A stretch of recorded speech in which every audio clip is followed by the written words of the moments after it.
Asuma mootuyyuu qaama dhiiratiin garaagarummaa yoo hin qabaanne abbaan manaa keessanillee kan isinirraan gammannee fi akkasuma nama maraa gadi kan taatanii jiraatanidha. Keessa gammachuu keessanii eeggachuun isinirratti dirqama isiniin.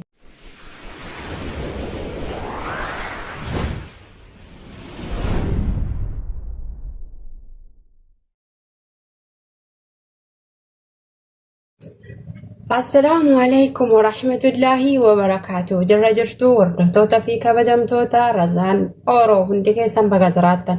Osoo amantiif gandaan kutaa waliin qoodiin Oromoon guutuun kan taatan kan bahaa kan dhihaa kan kaabaa kan kibbaa isiniin jedha. Oromootii har'as waan tokko qabadhee isinii dhufee jira yeroo hedduu jechuudha. Oromoon teena yookiin ijoolleen dhalattoonni ammaa kuni kan waan qaama keenya bareedina qaama keenya eeggachuu akkasuma waa diddibachuu kan balaaleffatanidha. Kan balaaleffatamuu qabuu fi kan balaaleffatamuu hin qabne dursinee beekuun nurraa barbaachisaadha jedhee yaada. Itti aansee jechuudha yeroo keenya kan hin tahin yeroo hawwaleen keenya qayya kan qayyattuu fi qaama ofii garmalee kan sukkuummaa garaagaraatiin sukkuumtuudha.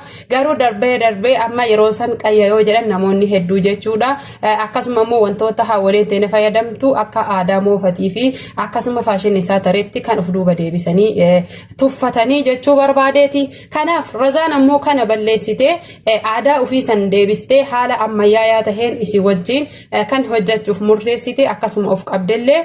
Kanaaf jalqaba irratti aadaa keenya keessatti duraaniin jechuu kan jiru dhugaa rabbii dubbachuu fi dhadhaan barbaachisaadha. Itti aansee ammootuyyuu baalleen muka keessaa yookiin ammootuyyuu hoora keessaa guuramee tumamee qaama keenyan sukkuumamee ittiin dhiqatamu kan jirudha. Naannoo tokko tokkotti jechuudha. Naannoo Sumaaleetitti fakkeenyaaf qisila jedhama afaan Arabiitiin, sidira jedhama afaan Oromootiin, qurquraa jedhanii jechuudha. Haala kanaan kan ittiin fayyadaman keessattuu ijoolleen naannoo gammoojjii jiraattan baay'ee beeytan jedhee yaada. Qurquraa jechuun waan qaama keenya akka laaffisanii fi akkasuma gogaa keenya bareechisanii akkasuma jinniifis tahee wantoota garaagaraatiif kan faayidaa qabu ija namaatiif illee jedhanii kan dubbatanii jechuudha. Kana namoonni hedduu gadi fageenyaan hin beekne.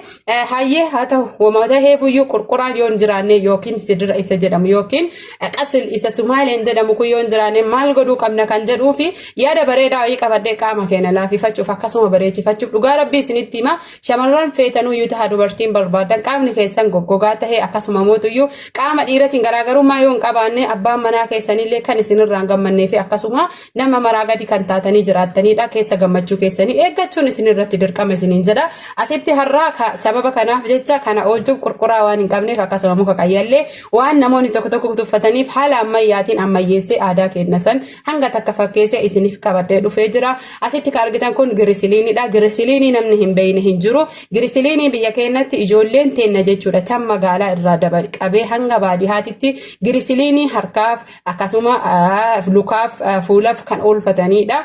Akkasuma faayidaa guddaa qaba. Girisiliiniin qorra nurraa ittisa, qamaaca'iinsa qaama keenya akkasuma gogiinsa fi wal harkisa qaama keenya nurraa ittisa, laafinsaa fi bareedina gogaa keenya akkasuma mootuyyuu gogaa keenya kana gara malee bareechuu yoo jedhu addeessuu gogaa isinirraa kaasee osoo hin tahini qamaacaa isinirraa balleessa. Karaa kanaan malee nama keenyaa galaan jiru natti fakkaate isa qamaacaa jismiin keessan qaqqamaaca harkaa yoo isin qaban nama nyanyaasu san jechuu barbaadeeti. Akkasitti isinii ibsa kana booda jismii keenya qulqulleessa yookiin ammoo tuyyuu jismii keenya addeessa yoo jedhe bifa keessan addeeffadha waan jedhu isinitti fakkaataa jira. Kanaaf na of kolchaa jedha qamaacaa nurraa balleessa jechuu barbaade. Asitti ammoo tuyyuu niskaaffaa kana dhuguu caalaa niskaaffee jechuudha. Osoo kallattii dibataatiin fayyadamneera nu fayyada.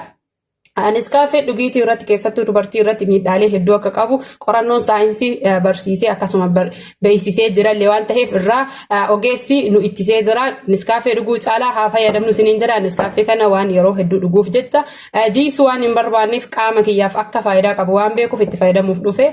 Asitti girisiliinii asitti niskaaffadha. Asitti bakka dhadhaa jechuudha. Dhadhaa bakka dhadhaa hin jirretti zayitii zayituuna qabadhee isinii dhufe. Zayitii zayituunii faayidaan isii guddaadha. Viitaaminii viitaaminoota hedduudhaan kan badhaatee fi akkasuma mootuyyuu faayidaa garmalee gogaa keenya laaffisuu fi akkasuma diriirsuu fi bareechisuu wantoota gogaa keenya qamaacaa harkarraa tahee fuularraa akkasuma lukarraa gogaa keenya waa hundaafiyyuu jecha garatti illee osoo gadhuune faayidaa hedduu kan qabduu fi akkasuma garmalee kan nu fayyadu jechuu barbaade kun zayitii zayituuna.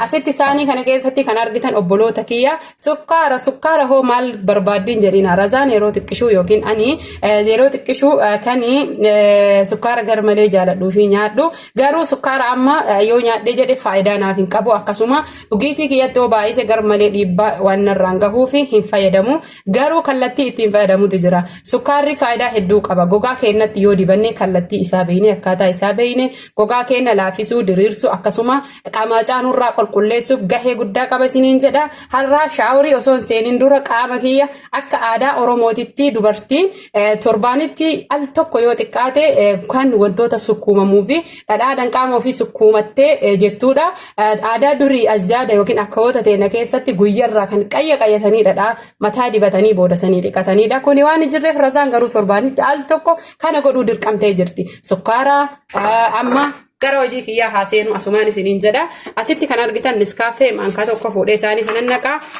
garuu wanni isin beekuu qabdan yeroo shaaworii seenee saamunaan dhiqadhee ka'ee qaama kiyya kanaan kan riguudha asitti kunoo haalaan margitan kanaan niskaaffee maankaa xiqqaa kana lamaa itti godhee jira asitti girisiliinidha an girisiliinii isin agarsiisuuf malee garuu girisiliinii kan fayyadamu harkaa fi fuula kiyya yeroo hundaayyuu viitaaminii itti godhe akkasuma vaaziliinii wal jijjiiraa kan fayyadamuudha dibata yeroo hunda dibadhaa isiniin jedhee isinii himu keessaa isa tokko isiniin jedha girisiliin illee xiqqoo isii itti godhaa bismillahir rahmaanir rahiim itti aansee kanan itti godhu har'a zayti zaytuunii barbaachisaadha yeroo hedduu kan barsiisaa turuudha bismillah haala kan argitanii gabaabumatti hangam itti goone jechuun isin dhibuu mala girisiliinii maankaa kana tokko itti gootanii maankama kanaan ani yeroo hunda waan fayyadamuuf tilmaama isaa ijaan beeka itti aansitanii ammoo zayti zaytuuna maankaa kana lama itti gootanii waan irraa isin jalaa hambisee jira ammuma fidee isinii dhufa isinii jedha maaliif jennaaniin ani baay'ee waan itti fayyadamnee fi garuu barbaachisaadha isiniin jechuu barbaade haala kanaan hedduu nu barbaachisaa karaa kanaan fayyadamuun jechuudha namoonni kenna yeroo hedduu dibata nama qaama namaa bareechisuu nama tolchuu nama addeessu yoo jedhu kan gogaa nama jijjiiree aditti deebisuu se'anii akkasii miti kan qamaacaa isinirraa balleessuu jechuu barbaadeeti isa kana namoonni barbaadan waan irraa isin jalaa dagadhee jira isiniin jedhee loomii itti godhuu dandeettanii ani waan ofii kiyyaa ittiin godhanneef haaluma kanaan jechuudha qaama kiyyaan sukkuumee rigee qamaacaa ofirraa balleessaa kun argaa jirtanii argitan jedhee yaada